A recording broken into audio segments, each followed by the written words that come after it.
Hello and welcome to the Daily Meal for Saturday, the 29th of March 2025. In today's Millwall news, it was match day today, 3 o'clock on a Saturday. Wow. Do you remember that? We lost. We did lose. We lost 1-0. It could have been 2. There was a penalty that got saved. And we didn't really have much up front. I think we only had like 2 shots on target, something like that. I think it's more of the kind of lackluster display that people are moaning about. But I mean, you can't really moan, can you? I mean, they're a really good team, even with the players they got missing. They're still a really good team, and they did a number on us. They got us with a set piece display. And that's how they scored against us, because it probably would have taken them a while to score without that. So, here we go. This is the official match report from millfc.co.uk. Sunderland defeated Millwall 1-0 in the Sky Bet Championship on Saturday afternoon in a game that saw the Lions compete and enjoy large bouts of possession. It was a very feisty game. Trey Hume's first half goal was enough to win it for the Black Cats. Lucas Jensen saved a Luke O'Neill spot kick late on at the Stadium of Light. Alex Neil drafted in Aaron Connolly and Luke Cundall for the visit to Wearside, whilst there were places on the bench for Macaulay Langstaff and Ryan Leonard, as well as Sheldon Kendall and AJ Matthews. The home side started the stronger and could have taken the lead inside 120 seconds, but solid defensive work from Lucas Jensen, from Wilson Isidore's header, and Casper de Noor kept the Lions sheet clean. Millwall then enjoyed a spell of possession, but were almost undone by Patrick Roberts' drive from across the box, which had to be deflected wide.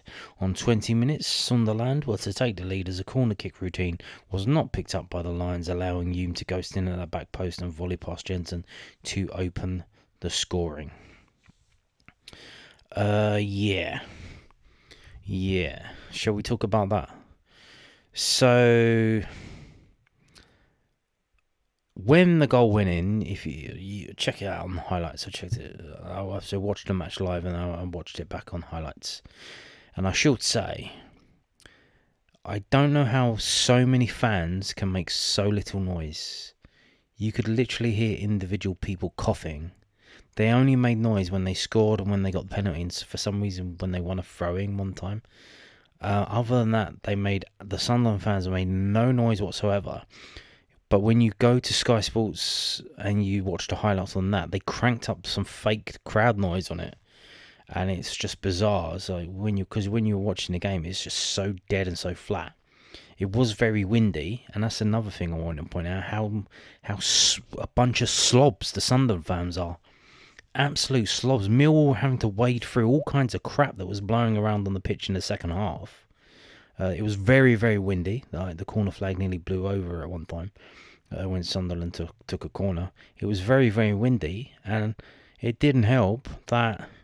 So where did all this rubbish? I doubt that the wind blew it out of the stands. So I think at either end, the front row of the Sunderland fans is right on the advertising hoarding. And I think the lazy fucking bastards just threw it over the advertising hoarding onto the pitch, because there was just tons of shit flying around in that second half. I'm surprised we didn't get there was a red plastic bag, which I assume came from the club shop or something like that was flying around. I'm surprised something didn't fly in a player's face while he's running down the pitch. It's just disgusting. Absolute fucking slobs. But yeah, what was I talking about?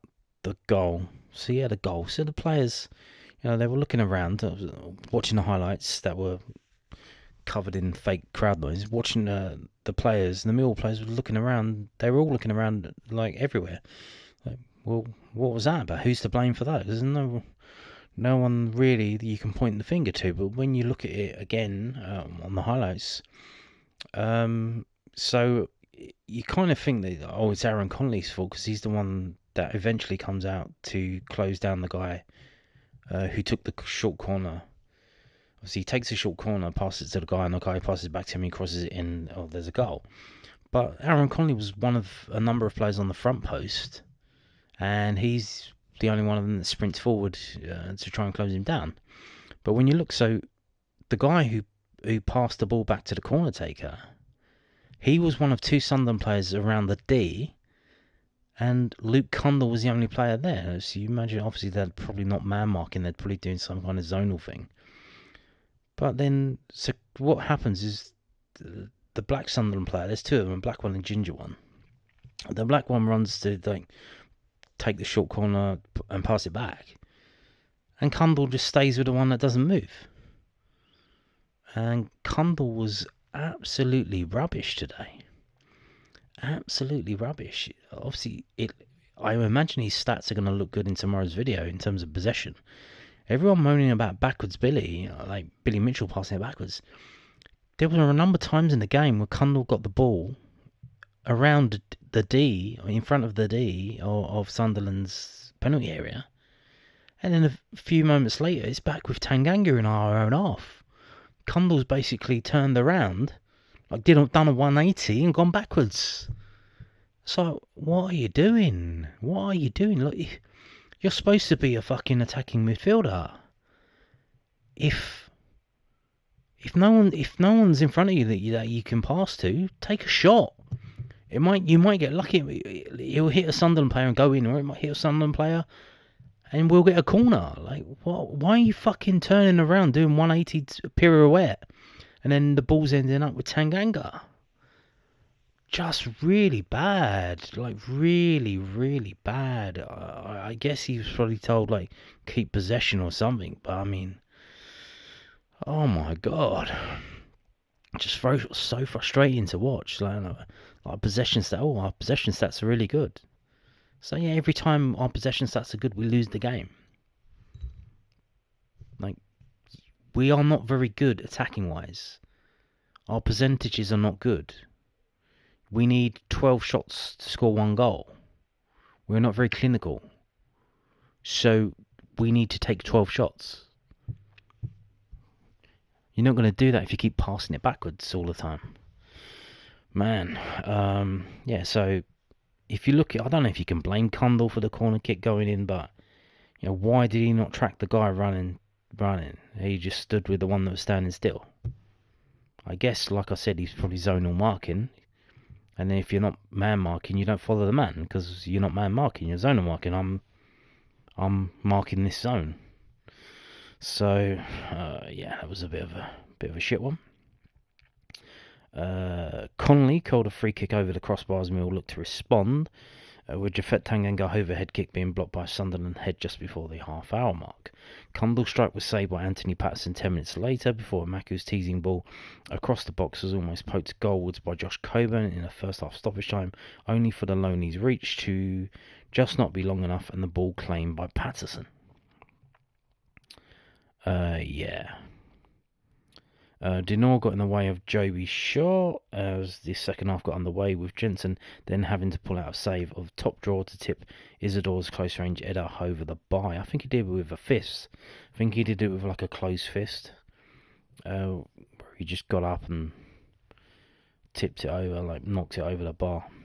Tristan Kramer's defensive duties were then called upon at the hour mark to block another Joby effort, following some patient build-up play from the Black Cats before Mihailo Ivanovic was frustrating to the action as he won the lines a corner at the midway point of the half, the Serbian replacing Maku. An expert Kramer cross was nodded towards goal by Coburn on 71 minutes, but unfortunately nestled into the arms of Patterson, with Tanganga then the next man to throw his body in front of a Sunderland effort as both sides looked for the second goal in the game. Langstaff and Leonard made returns to the first team action with just over 10 minutes to play as they replaced Cundle and Kramer. George Saville also coming on in place of Denor, and the right back produced a delightful cross into the area with 7 minutes remaining, only for no line to be able to test the goalkeeper. Yeah, I mean, man, when Ryan Leonard came on, like, just the crosses that he put on, I think he put 3 or 4 crosses in, and they're putting on the mention in the time that, you know, Connolly knocked the ball way over to the back post, and Ryan Leonard nods it down, And, Ivanovic, nearly. However, 3 minutes later, Tanganga's challenge conceded the penalty kick, and O'Neill stepped up to add the gloss. Jensen, however, had other ideas and guessed right to tip the ball wide. Well, he didn't tip the ball wide because when a goalie keeper tips the ball, when you say tip, you would imagine they use their hands, fingertips. That's the penalty kick was absolutely atrocious. It was slow and in the middle, and in fact that Jensen didn't even save it with his legs, he saved it with his knees. That's how bad it was. He saved it with his knees. He didn't even save it with his feet or anything like that, and saved it with his knees. And the guy their player was kicking off about he wanted to take Mundell. Mundell was the one who got fouled, and he was wanted to take it. And then they subbed him off after that. But I imagine he's kind of spitting feathers, bro, I told you, don't let this guy take the fucking penalty. But then they would say, well, you kicking off probably made him a bit nervous. I don't know. But yeah, it was a good save, but it was a really bad penalty as well. 3 minutes into 5 of stoppage time, Connolly's cross to the back post found Leonard after his header made its way to Ivanovic on the edge of the 6-yard box. The substitute looked set to equalise, only for his effort to be denied by Patterson. Yeah, they were claiming handball, which I think maybe kind of jarred everyone. But yeah, that didn't happen. So yeah, that was it. But I mean, man, when once Leonard came on and once we went 2 up front, we looked totally different. And Langstaff as well. Langstaff was he put a shift in. He was trying. There's bits of stuff that he did. They were really good. But man, Condor again. Man, you can't get. If you're a number 10 attacking midfielder, you cannot get the ball on the edge of the D of the opponent, and then 3 seconds later it's back in with our centre backs, and you've done nothing. You didn't pass it. You didn't pass it forward. You didn't kick it, and it got a deflection. It's no, you turned around, run backwards, and passes it to the centre back. You can't be doing that, mate. You cannot be doing that. Absolutely atrocious. If you want to play midfield, play midfield. You can play further back. You can play alongside Denor. We'll get someone more attacking up there. Oh man, what the fuck? So the team was as follows: Jensen, Crammer, Tanganga, Cooper, Bryan, Condell, Denor, Mitchell, Amaku, Connolly and Coburn. The subs bench was Langstaff, Leonard, Saville, Ivanovic, Evans, George Evans, a young goalkeeper, Harding, Kendall, Matthews and Sturge. So interesting, on that bench there's 3 strikers on that bench: Ivanovic, Matthews and Langstaff, which is kind of interesting. And the subs that made it on was Leonard on for Cram on the 78th minute, Langstaff on for Condell in the 78th minute, Saville on for Denor in the 78th minute, Ivanovic on for Amaku on the 65th minute, and Sturge on for Connolly in the 93rd minute. So there we go. So now let's look at some photos from that game. Again, playing in the silver kit. Millwall travelled to Sunderland in the Sky Bet Championship on Saturday afternoon. A selection of imagery from the stadium light can be seen below. Let's see if they got any pictures of all the rubbish on the pitch, so I can show you what I was talking about. There's Joe Bryan again, very good today, very good. Yeah, very good.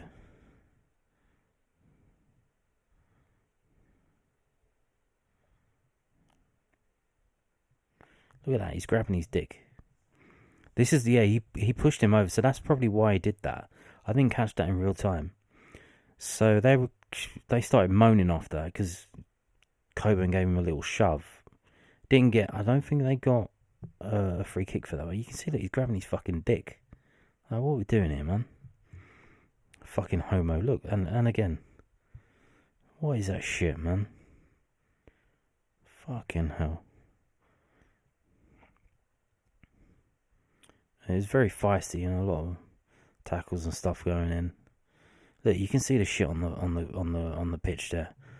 That's like nothing. Like it was like even more. Look, 1, 2, 3, fucking coffee cup over there. Fucking what's that? Looks like a fucking chicken box in a fucking plastic bag there on the bottom right. Yeah, look. This, I swear, this is not photoshopped. This is not photoshopped. This is how bad it was.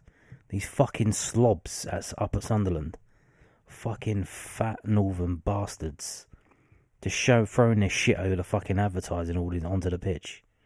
Fucking hell! Look at that. Fucking hell! There you go. What a load of old fucking shit, eh?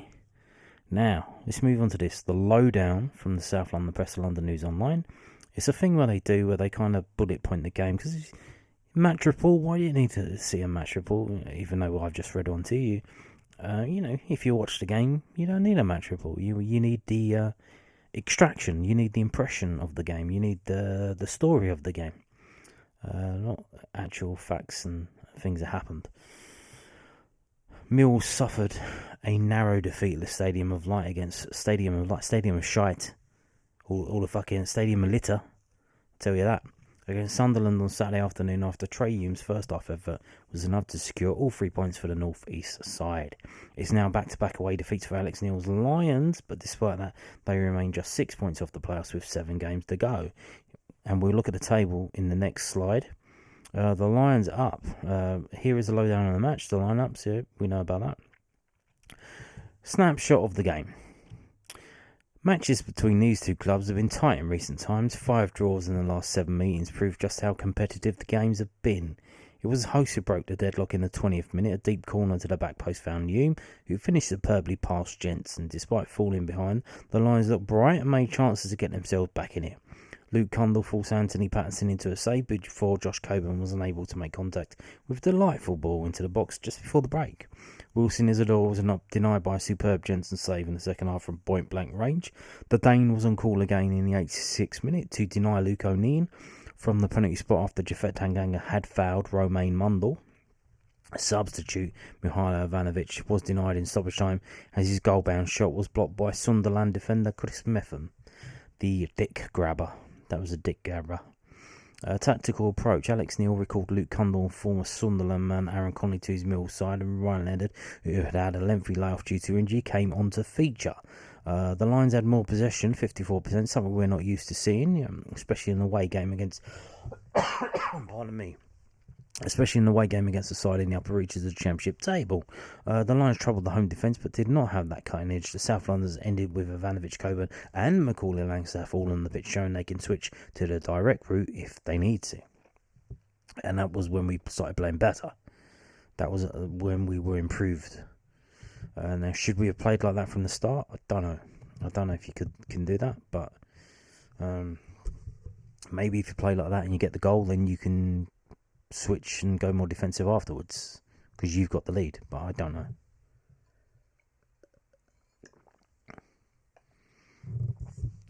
Star man Lucas Jensen.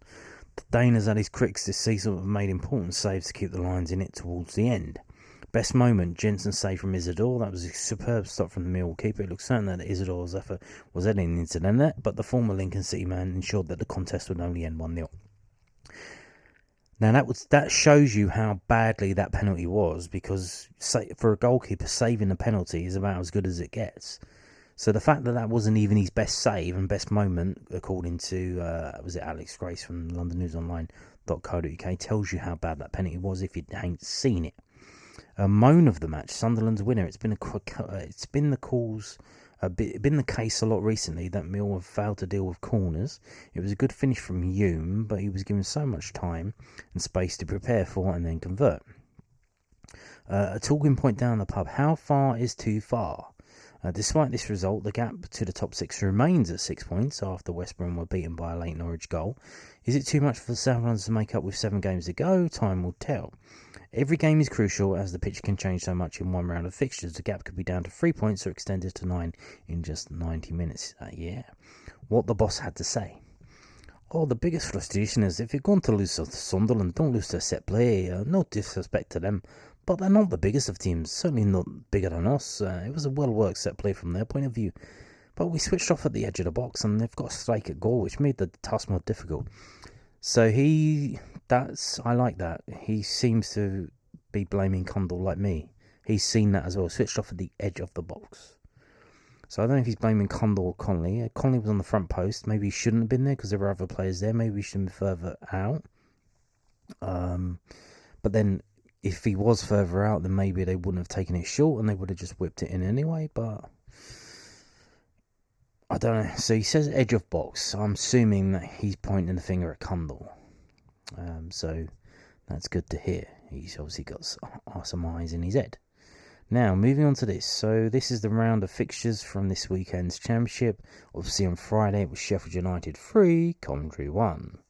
And then earlier today, Watford 0, Plymouth 0, Hull 0, Luton 1, Middlesbrough 2, Oxford 1, Leeds 2, Swansea 2, Cardiff 1, Sheffield Wednesday 1, Norwich 1, West Bromwich Albion 0, Burnley 1, Bristol City 0, Stoke 3, Queen's Park Rangers 1, Sunderland 1, Millwall 0, Portsmouth 1, Blackburn 0. So you can see there are a lot of clean sheets, I would say. You may have spotted, if you haven't, only one of the teams above us won, and that was Middlesbrough. And you say, well, hang on, Norwich are above us and they won. They were below us, so we dropped 2 places. 2 of the teams below us are now above us because Sheffield Wednesday drew, so they go above us. And because they were level on points with us on a worse goal difference, and Norwich were below us and they won. It was 0-0 right at the end against West Brom. West Brom were going to get that 19th draw of the season, and Norwich nicked it right at the end to jump above us. And Preston we're 4 points above Preston now in 13th place. Preston, obviously, they are involved in the FA Cup quarter-finals tomorrow. And at the moment it's Crystal Palace and Forest have made it to the semi-finals. And you say, don't worry, look, it's the thing.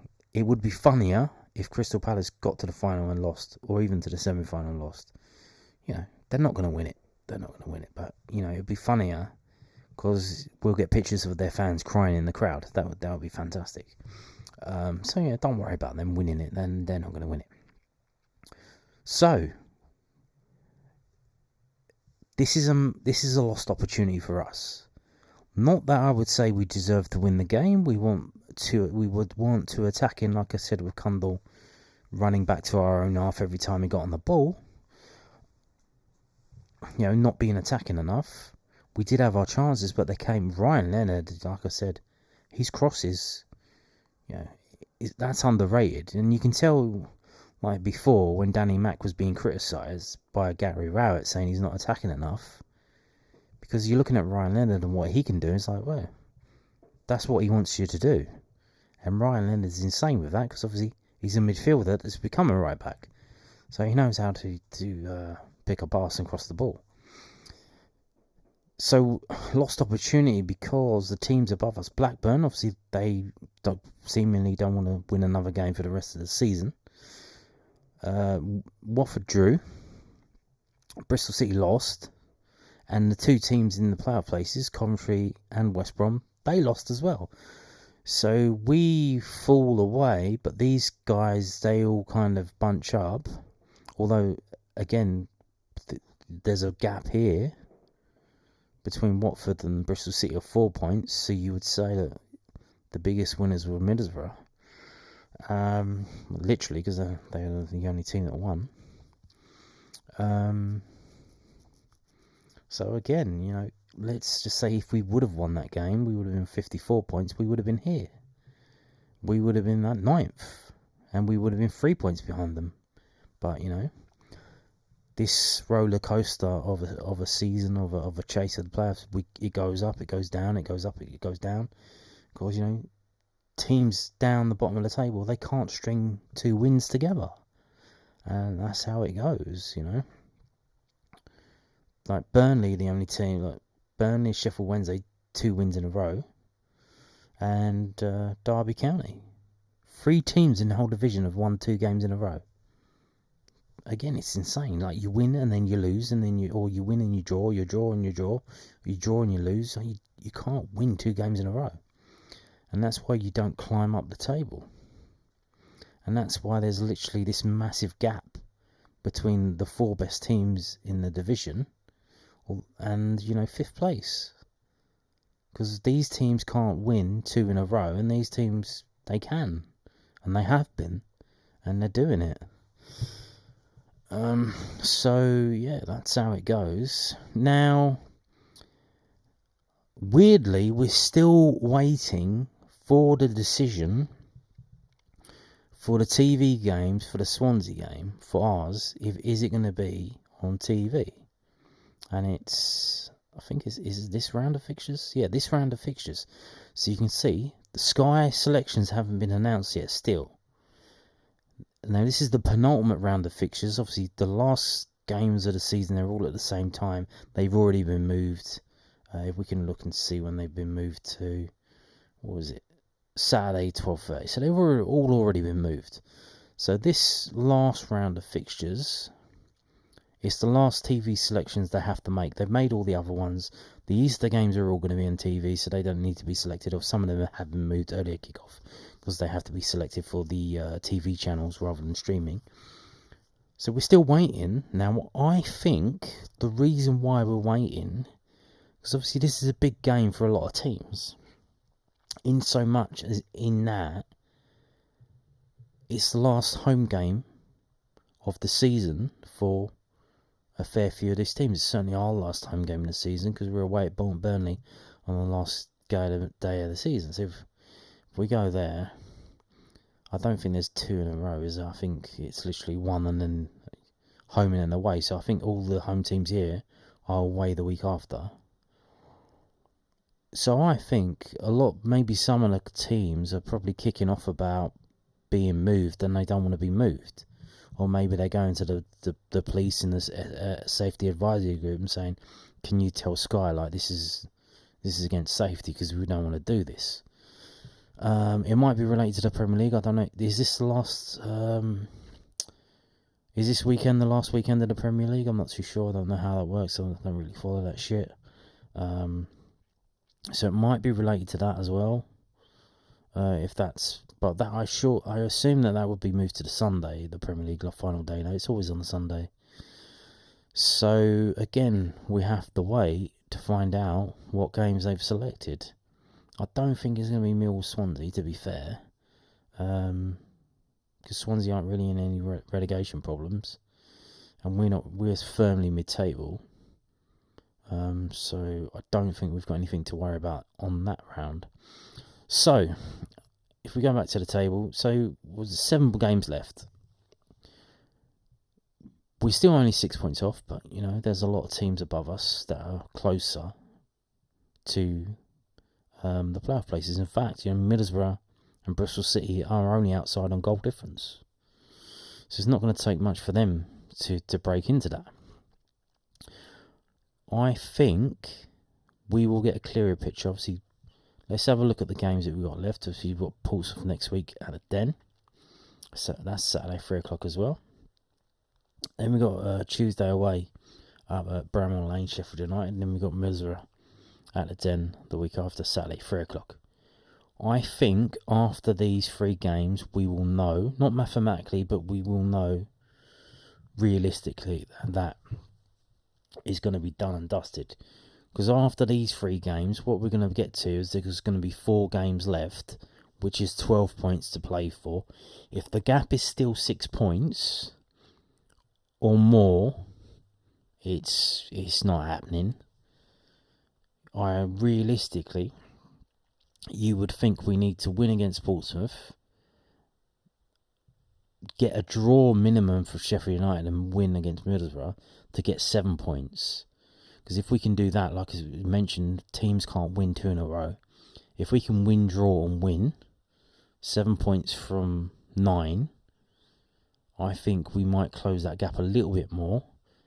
And then we go to Blackburn, who obviously they're on a horrendous run, which can only mean one thing.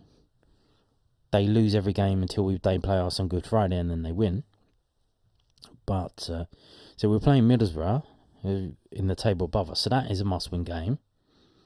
If we beat them, we close the gap on them at the least, no matter the other teams. So if we go back and see the wrong one. If we are, let's try that again. Okay, that didn't work. So at the moment, yeah, because they're still it's a 6-point gap to Middlesbrough. So if we can close the gap to Middlesbrough, then we don't know what we're going to do, but we'll see how that works out. So there you go. And then Blackburn, by the time we play them, they're probably going to be below us.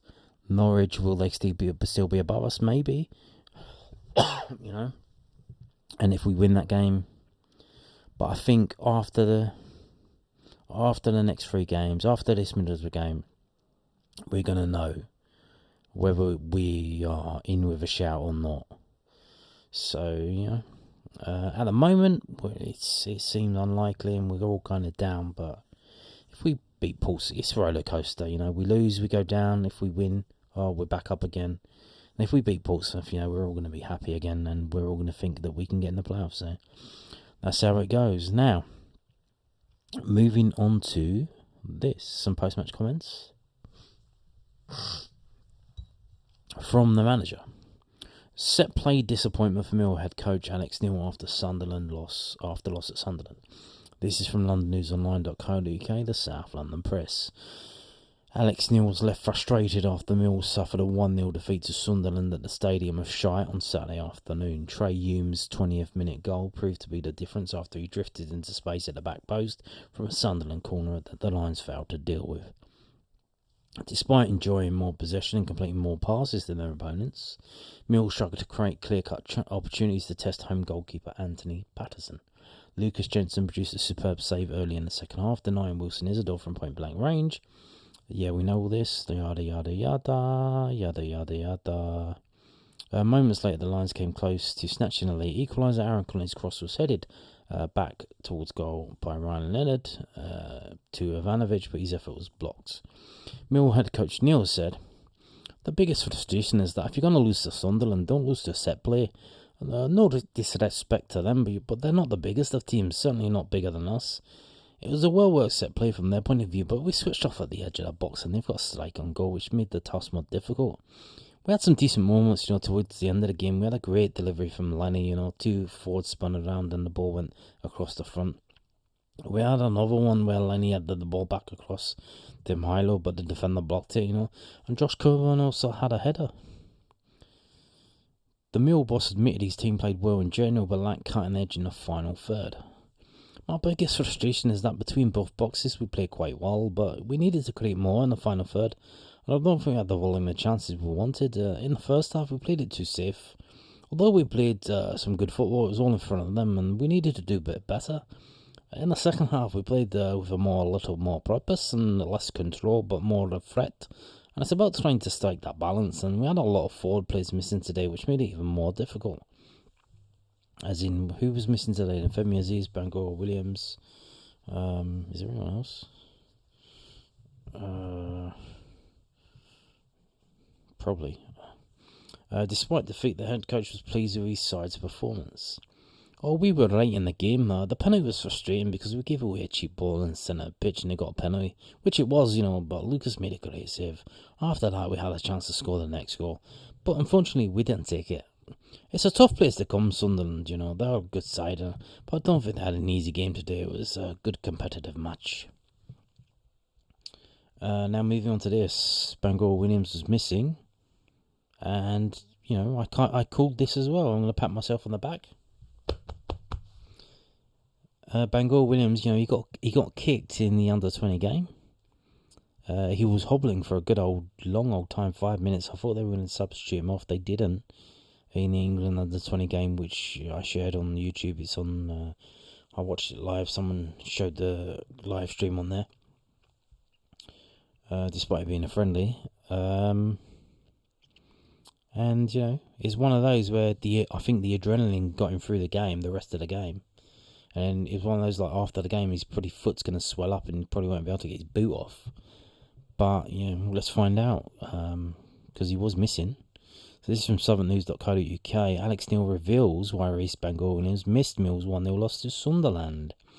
Reece Bangor-Williams will be out for the next 7 to 10 days with an ankle injury sustained on the international duty with the England Elite League squad, formerly the Under-20s. Bangor-Williams, 20, was handed his first international cap over the break when he was called up to a squad that also featured ex-Lion Romain Esse, and he made 2 substitute appearances. They came just 3 months after he scored in his Millwall debut against Dagenham and Redbridge in the FA Cup third round.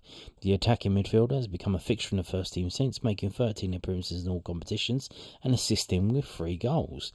Bangor-Williams' absence from Millwall's squad for their trips to Sunderland was therefore unexpected, and after the Lions' 1-0 loss, Alex Neil explained why he missed the match. Well, he played for England's under-20s on Monday. He got a kick in his ankle. He thought he was okay to come in. He trained on Thursday and he had to pull out of the session, so he wasn't going to be available after that. It's not a long-term thing. We've had him scanned. We expect him to be back with probably the next 7 to 10 days. So looks like it's just a bit of swelling, probably a little bit of soreness. Not initially, I thought it might have been like a metatarsal, like a hairline fracture, one of them, kind of like what Ivanovic had when he was coming to us. But they've scanned it, so it seems okay. So there you go. And that is it on that note. Thank you for watching, and goodbye.